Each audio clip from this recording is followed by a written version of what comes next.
Voilà, mes amis, nous lançons avec notre ami Fabien Babou, que je vais présenter dans quelques instants, une nouvelle série de cours qui, j'espère, enfin, je suis convaincu, va être très forte, très puissante et très intéressante. Et je vais tout de suite vous présenter le sujet que nous allons traiter sur plusieurs cours. On ne va pas se voir ni tous les jours ni toutes les semaines, mais en tous les cas, on va se voir régulièrement. Et le sujet que l'on va lancer, c'est qui dirige le monde. Mais d'abord, je voudrais vous présenter mon ami. C'est un grand ami, nous nous connaissons depuis de très très nombreuses années, mais c'est vrai que nous n'avons jamais vraiment eu l'occasion de décider de faire quelque chose ensemble, et finalement, comme nous le savons, c'est le maître du monde qui dirige le monde, et il a décidé que maintenant nous allons commencer quelque chose ensemble. Et j'en suis à la fois très fier et très très très heureux, parce que je vais vous présenter mon ami. Il m'a demandé de ne pas rentrer trop dans les détails, alors je vais rester très très général et je vais respecter sa demande. Bien sûr, il vit en Israël depuis de nombreuses années, mais à Paris, il a étudié dans de grandes écoles, c'est un grand économiste qui a même d'une certaine manière été conseiller aussi au Parlement en France. Et il a étudié entre autres à la Sorbonne, il a même été enseignant à la Sorbonne. C'était un homme, quand il était en France, qui était très connu, même très demandé de la part des ministres et autres au niveau des conseils économiques. Depuis, bien sûr, il a fait son alia, il a continué à enseigner, à faire de très très grandes choses, grandes choses en Israël. Et la raison pour laquelle je dis le maître du monde, mais pourquoi aussi à mon niveau, je voulais vraiment commencer une série de cours avec notre ami, c'est parce que d'abord c'est un homme d'une érudition et d'une expérience hors du commun, et parce que aussi et surtout, nous sommes rentrés dans une période très floue, très ambiguë, où des millions d'hommes et de femmes dans le monde se posent la question, mais où on va? Qu'est-ce qui se passe? Qui nous dirige vraiment? Qu'est-ce qui se cache derrière tout ce qu'on vit aujourd'hui? Et on arrive maintenant, encore une fois en Europe, à un renouveau du corona. Ici en Israël, ça n'arrête pas depuis 8 mois. On est tous confinés et surtout, comprenez ce que je veux dire quand je dis confinés, je fais surtout allusion aux 3 premières lettres. On devient tous fous. On ne sait plus du tout où on en est. On ne sait pas ce qu'il y aura demain. On ne peut plus faire de projets. On a l'impression que la vie nous échappe. Et de plus en plus, on a l'impression que quelque chose se cache derrière. C'est pas possible. C'est pas seulement un virus. C'est impossible. C'est impensable. Des millions d'hommes et de femmes dans le monde se rendent compte qu'il y a quelque chose derrière.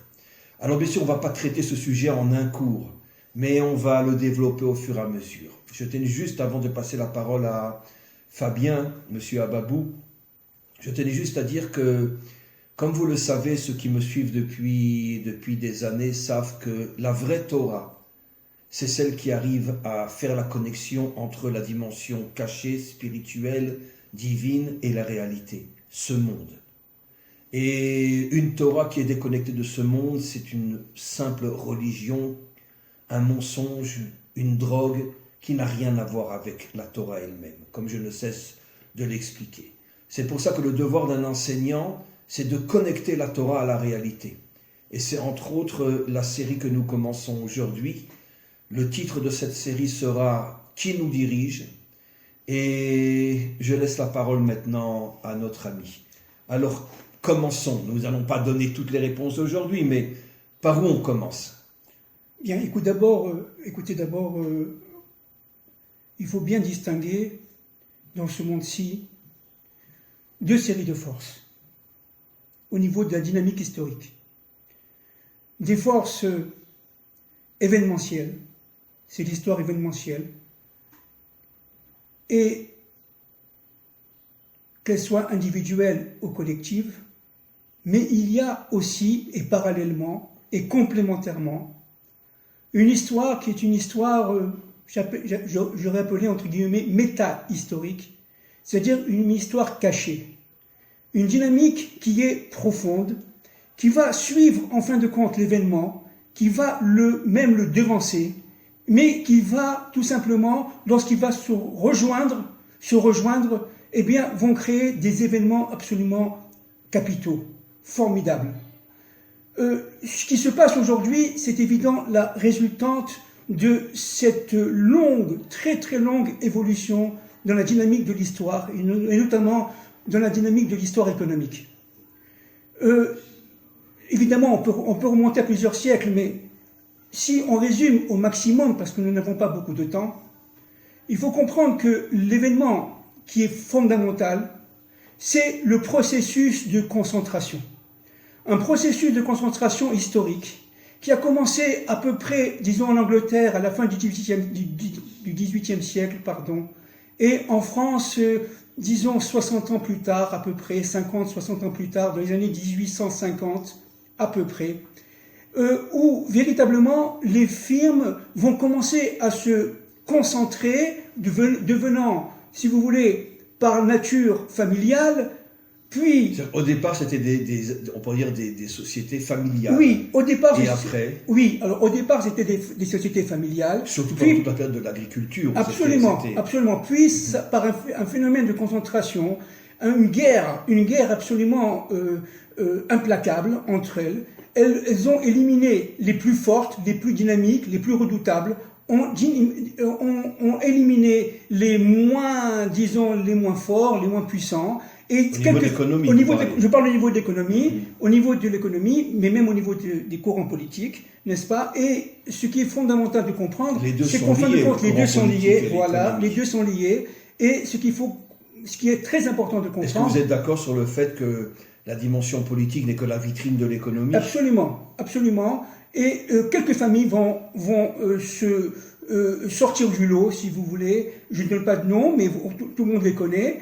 Et à partir des années du début du XXe siècle, lorsque la Fed, c'est-à-dire la Banque fédérale américaine, a été créée, elle a été créée exactement en 1913, eh bien, déjà de grandes familles... Juste avant la Première Guerre mondiale? Oui, en 1913. Et déjà de grandes familles au niveau économique. Il y a un lien entre la création de cette banque et la Première Guerre mondiale? Il y a un lien absolument entre... Je vais essayer d'expliquer... ce point-là qui est fondamental pour comprendre ce qui se passe aujourd'hui, évidemment. Et on est obligé de remonter dans l'histoire. Évidemment, il faut faire tout un processus pour qu'on comprenne les racines. Exactement. Alors donc, pour comprendre les racines de ce phénomène, comme vous dites, eh bien, il faut comprendre une chose très très très importante. C'est que la guerre qui était entre les familles a continué et elle s'est, si vous voulez, concentrée dans les marchés financiers. C'est-à-dire que, en fait, à la fin du XIXe siècle, la City, c'est-à-dire le marché boursier, londonien, anglais, dominait le monde. Et à partir du début du XXe siècle, les années 1905-1910, disons, une nouvelle concurrente est apparue, et c'est la bourse de New York, Wall Street, qui a été donc une guerre extrêmement... Juste une question, Fabien. J'ai entendu à de nombreuses reprises que, au niveau de la vitrine, il semblerait que Wall Street soit plus fort que la City, mais qu'en vérité, c'est toujours aujourd'hui la City qui, d'une certaine manière, tient les rênes dans toute la finance du monde. Alors attendez. C'est vrai ou faux? Alors je vais vous répondre très très précisément. Aussi précisément et synthétiquement aussi, parce que ce sont des sujets extrêmement importants et très très longs à expliquer. Alors, cette concurrence sourde entre le marché financier londonien et le marché financier émergent de l'époque new-yorkais a provoqué en bonne partie la Première Guerre mondiale. Cette course à la finance, évidemment, on peut... Est-ce que vous vous rendez compte de ce que vous dites? Oui, mais c'est pas moi qui le dis, ce sont non, mais quand je dis que vous vous rendez compte, ça veut dire pas par rapport à vous. Vous ne faites que transmettre une vérité tellement méconnue. Qu'est-ce que vous êtes en train de dire? Vous êtes en train de dire que finalement, toutes les guerres et toutes les catastrophes mondiales sont la résultante de conflits économiques. Absolument. Non seulement de conflits d'intérêts économiques, mais en plus d'une volonté de surpuissance de certains groupes d'intérêts. Alors, expliquez-nous, quel est le lien entre justement la naissance de la banque américaine en 1913 et un an plus tard éclate la Première Guerre mondiale? Alors, quel est le lien? Le lien, c'est le pétrole.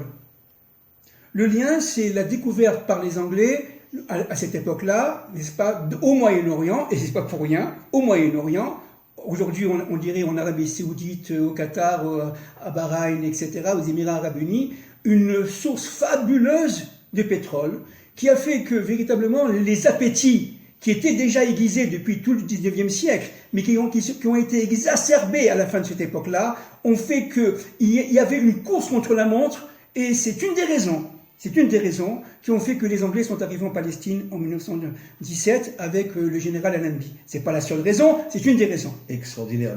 Mais revenons à la guerre 14-18. Quel est le lien? Le lien, c'est que il fallait absolument empêcher l'autre de surgir. Il fallait empêcher l'autre, c'est-à-dire véritablement la puissance, à l'époque était la puissance allemande, qui voulait absolument prendre les... Vous dites que l'économie était en Angleterre, alors comment l'Allemagne était Oui, la puissance? parce que avec Bismarck, dans les années 1870, l'Allemagne est arrivée à ce qu'on appelle une cartélisation de l'économie, c'est-à-dire véritablement une économie extrêmement concentrée, une économie sociale extrêmement concentrée, et Bismarck en a fait une puissance. Et elle devenait redoutable. Et donc, mais les Anglais laissaient faire ou ne laissaient pas faire? Alors, les Anglais ont tout fait pour contrer, encore une fois. Ils ont essayé, disons d'isoler la Prusse. À l'époque, c'était la Prusse. Ils ont essayé d'isoler, d'où la guerre de 1870, oui. N'est-ce pas, en France. Et les Français ont suivi à ce moment-là les Anglais. Il y a eu une sorte de conurbation contre les Allemands, de conurbation d'intérêts, qui fait que du proche en proche, avec l'exacerbation. Donc en souterrain, qui a attaqué? C'est les Allemands qui ont attaqué les Anglais ou c'est les Anglais qui ont attaqué les Allemands? Les deux se sont attaqués ensemble, si vous voulez, ils ont été pris par... à cette époque-là, personne ne voulait la guerre. Il y a eu des phénomènes de Mitterrand qui ont fait que véritablement la situation devenait incontrôlable. Mais encore une fois, quel est le lien avec l'ouverture de la banque aux États-Unis et le conflit entre la City et les États-Unis? Eh bien, le lien est très important. Parce que nous sommes, à cette époque-là, dans ce qu'on appelle la balance livre-sterling. C'est-à-dire, la livre-sterling était librement convertible en or. Et donc, à partir de ce moment-là, les Américains ont voulu aussi créer ce dollar, qui existait déjà depuis la moitié du 19e siècle, mais lui aussi librement convertible en or. C'est-à-dire, en fin de compte, il fallait absolument... notamment au niveau de l'Afrique, mais aussi au niveau de l'Extrême-Orient, il fallait absolument capitaliser l'or, et notamment les sources d'or, c'est-à-dire les mines d'or. Et donc, ça s'est passé en Afrique du Sud, tout ça on essaie de synthétiser, ce qui va véritablement entraîner une conurbation de forces, dont, si vous voulez, l'événementiel, qui ont fait que la méta-histoire va suivre et va rendre les choses complètement incontrôlables très très vite. En 1913, on ne pensait pas à la guerre. Du tout. Ça s'est passé en quelques mois. Pourquoi? Parce que les choses se sont décantées, mais en cachette. L'intérêt caché de cette guerre, c'était quoi alors? L'intérêt caché de cette guerre, c'est la domination du monde.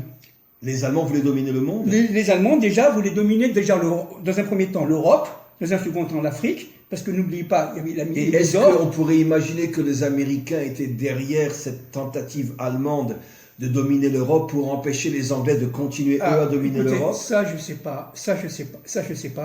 Parce que moi j'ai entendu des thèses comme celle-là, ainsi que pour la Deuxième Guerre mondiale, aussi horrible que ce soit, il y a des thèses très fortes qui disent qu'en vérité que la partie cachée américaine politique était derrière Hitler. Bon, écoutez, on va en parler de ça. Alors écoutez, je vais essayer de vous faire comprendre un point qui me paraît très très important. Il s'agit à cette époque-là d'une course contre la montre. Celui qui arrive le premier à posséder ses sources d'énergie, le pétrole, ses sources de matérialisation de la monnaie, l'or, gagnait et devenait la superpuissance. Donc il faut se mettre à cette époque-là. C'est-à-dire que nous ne sommes pas dans le monde encore de l'industrialisation à outrance, nous ne sommes pas dans le monde de la consommation, nous sommes dans le monde tout simplement de préparation à cette société de consommation. Alors, ça devenait déjà clair. Alors, par exemple, il y a eu quelqu'un... Et si je ne me trompe pas, Fabien, d'après ce que je sais, à chaque fois que dans l'histoire, on arrive à la fin d'une époque et on veut commencer quelque chose de complètement nouveau, il y a une guerre. Absolument, absolument juste. Nous sommes à ce moment-là à la fin de la civilisation, entre guillemets, pré-industrielle. Nous rentrons vraiment dans la civilisation industrielle, qui va durer en fin de compte très peu d'années. Parce que maintenant, nous en sommes sortis depuis déjà au moins 20 ans de cette situation industrialisée. On va en parler de cela. Aujourd'hui, nous sommes dans un monde post-industriel. D'accord ? Mais ce monde industriel qui a commencé à peu près à la fin du XVIIIe siècle en Angleterre, en Allemagne à la fin du XIXe siècle, en France au milieu du XIXe siècle avec évidemment Napoléon III et avant Guizot, etc. Mais après, il y a eu évidemment l'émergence de l'Amérique avec une puissance financière redoutable. Pourquoi ? Je vais vous expliquer, Chaim. Parce qu'au XIXe siècle, les Américains avaient créé un pays qui était encore à cette époque-là en développement. Mais ils avaient eu la présence d'esprit, l'intelligence de développer ce qu'on appelait la demande interne, ce qu'on appelle la demande globale, mais interne, à l'intérieur des États-Unis, de manière à être complètement autonome par rapport au reste du monde. Et ils ont construit leur croissance à l'intérieur de cet espace américain qui était en voie d'industrialisation rapide, et ils avaient besoin de personnes à cette époque-là. Seulement, le problème, c'est qu'ils ont accumulé des capitaux au fil des années, si bien que en quelques décennies, ils ont été capables de développer Wall Street. Mais d'une manière redoutable. Pourquoi ? Parce que autant que la bourse de Londres était spécialisée dans ce qu'on appelle les actions à faible risque, mais à très long terme, la bourse de New York s'est spécialisée dans ce qu'on appelle les shareholders, c'est-à-dire les bonds. C'est quoi les bonds ? Ce sont des actions qui sont à très haut risque, donc on peut gagner beaucoup, mais à très court terme. Il y a eu une sorte de spécialisation et de partage un peu des centres d'intérêt. Et c'est pour ça qu'ils étaient à la fois concurrents et complémentaires. Et cette course à la capitalisation de l'industrie, à la capitalisation de l'économie capitaliste, a fait que, en fait, la Première Guerre mondiale est née, mais encore une fois, j'allais dire presque par surprise, parce que la méta-histoire travaillait, les mouvements profonds travaillaient. Nous sommes dans une époque véritablement où des familles commençaient à surgir et voulaient absolument, on parle du pouvoir, n'est-ce pas, posséder le maximum de capacités pour dominer non seulement les autres, mais en plus le monde entier. Nous sommes dans un processus de concentration.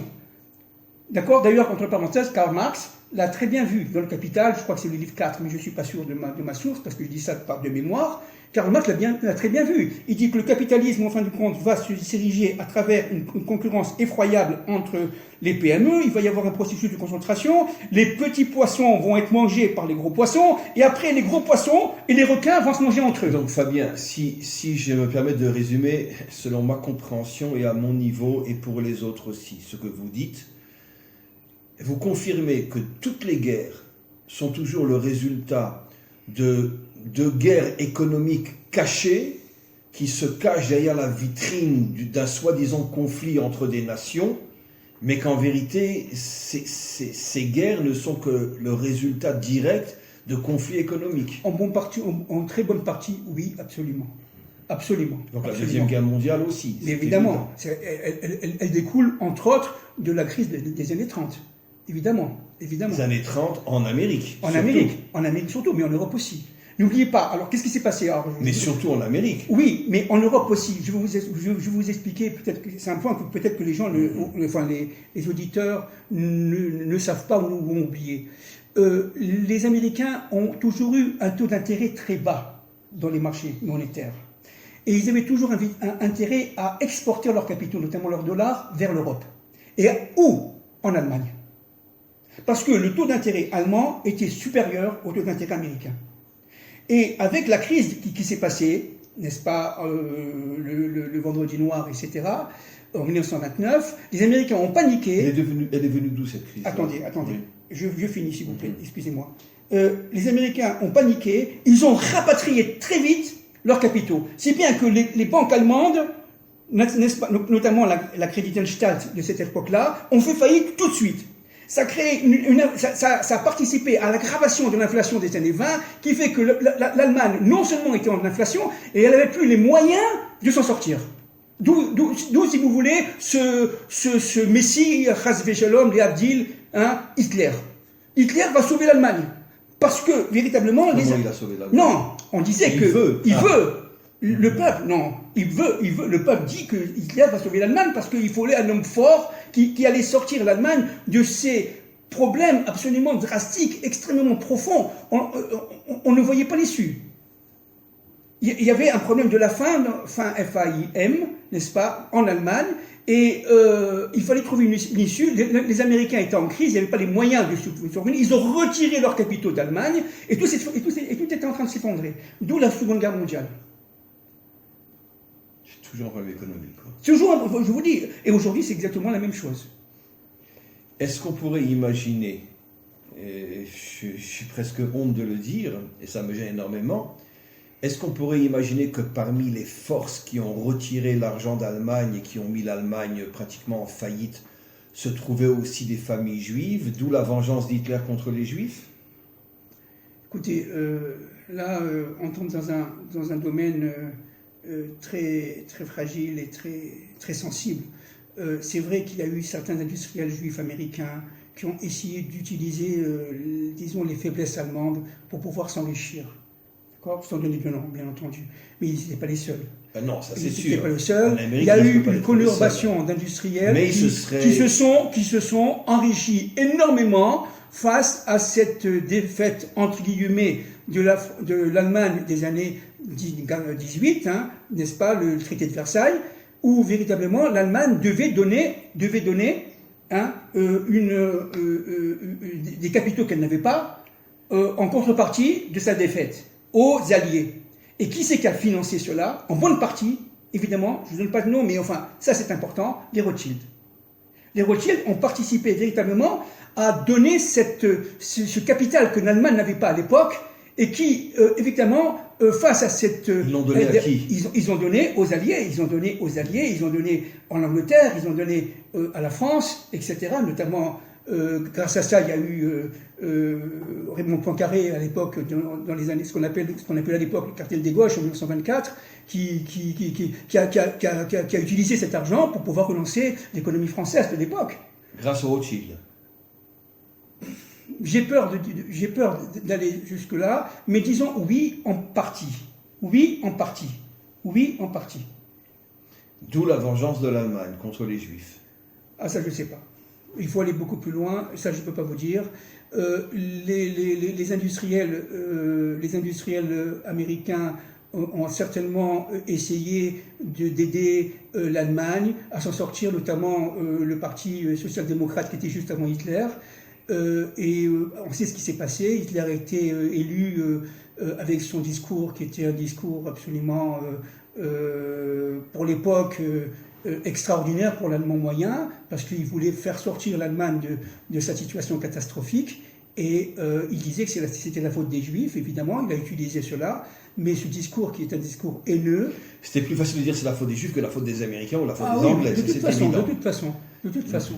Et donc, ce que nous trouvons à la fin du XIXe siècle, on le retrouve dans la Première Guerre mondiale, on le retrouve dans la Seconde Guerre mondiale, et malheureusement, on le retrouve aujourd'hui dans à peu près les mêmes proportions, si vous voulez.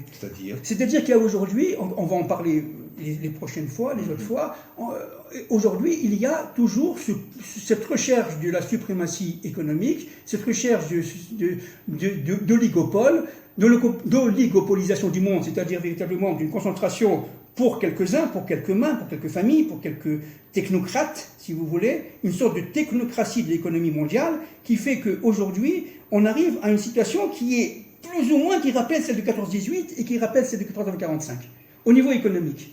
Donc finalement, selon les prophètes, la dernière grande guerre avant la délivrance qu'on appelle la guerre de Gog et Magog sera aussi une conséquence de problèmes économiques, comme on le voit de plus en plus dans le monde aujourd'hui.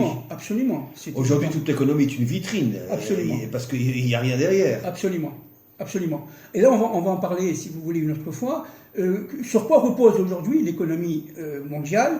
On verra que ça repose malheureusement sur une affabulation, sur du vent, sur beaucoup Alors, de principes qui sont des principes qui n'ont rien à voir, et là j'expliquerai ça la prochaine fois, je pense, avec l'économie réelle.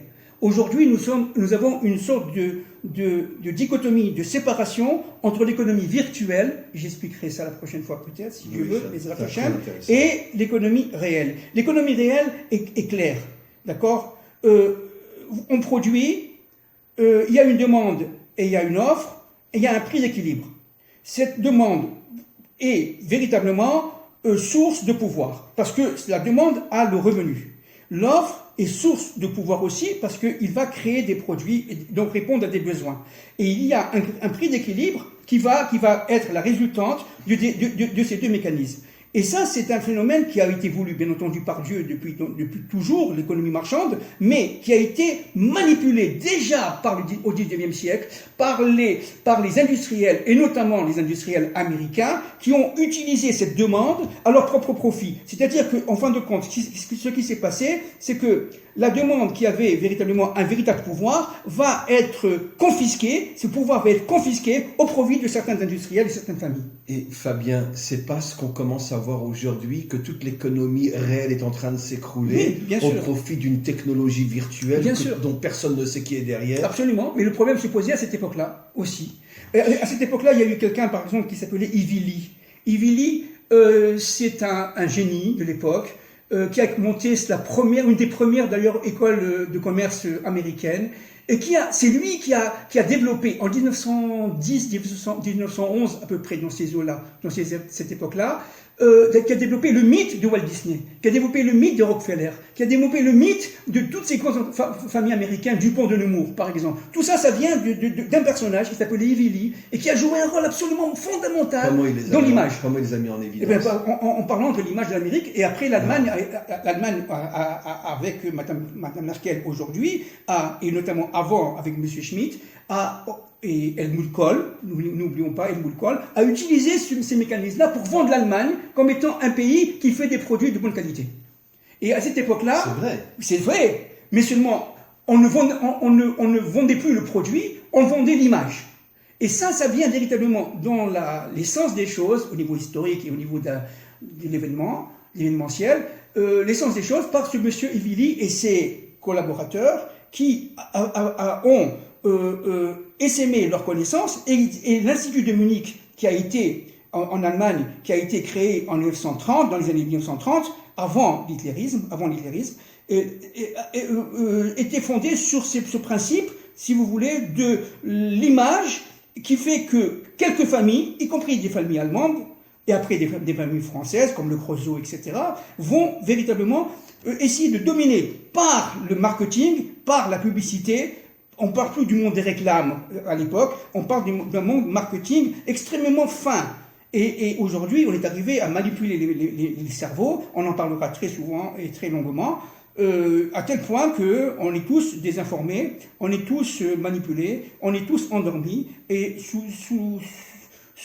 dans un monde complètement virtuel. Alors Fabien, pour terminer aujourd'hui, parce qu'il y a tellement de choses importantes que vous avez dit, et je pense que nos auditeurs, s'ils veulent vraiment continuer cette série de cours, doivent écouter chaque cours plusieurs fois. Une dernière question à laquelle vous ne pourrez pas répondre aujourd'hui, mais qui sera peut-être le début d'un prochain cours aussi. Donc, si je vous suis, finalement, comme vous l'avez dit tout à l'heure, dans le monde, il y a le magasin qui est caché et la vitrine qui est visible. Et la vitrine ne fait que nous tromper. Je le dis souvent dans mes cours. Alors, parlons des politiciens. Donc, finalement, les dirigeants politiques n'existent pas. Ils ne sont que des poupées de cire entre les mains de l'économie mondiale. Absolument. Ce sont des instruments de pouvoir qui sont nommés par les puissances financières, certainement, par les puissances bancaires. Aussi, on est d'accord. Bien sûr, partout. Si bien que on les remplace lorsque... Vous voyez, on parlait il y a quelques années d'entreprises mouchoirs. on s'en sert et on jette, comme un mouchoir. On s'en sert et on jette. Et bien là, c'est la même chose. On s'en sert, donc dès qu'il a la cote de popularité qui baisse, on le remplace, point final. Et donc le président, si vous voulez, de tel ou tel pays est déjà préparé. Bien sûr. Hein, il s'est déjà préparé et ça arrivera en son temps. Donc il y a, si vous voulez, une sorte de conurbation de pouvoir et de tension qui font que, véritablement, les peuples sont complètement dépassés. Et complètement dépassés parce qu'ils sont en fin de compte, sous extrême contrôle. Avec ces machines, on en parlera après. Et ça va aller de plus en plus, etc. C'est le monde de l'Égypte. C'est vraiment le monde de l'Égypte où les gens se croient très très bien, très heureux, magnifiques, etc. Mais ils sont en fin de compte cloîtrés dans un monde clos. C'était un système clos. Disent nos maîtres. Bien.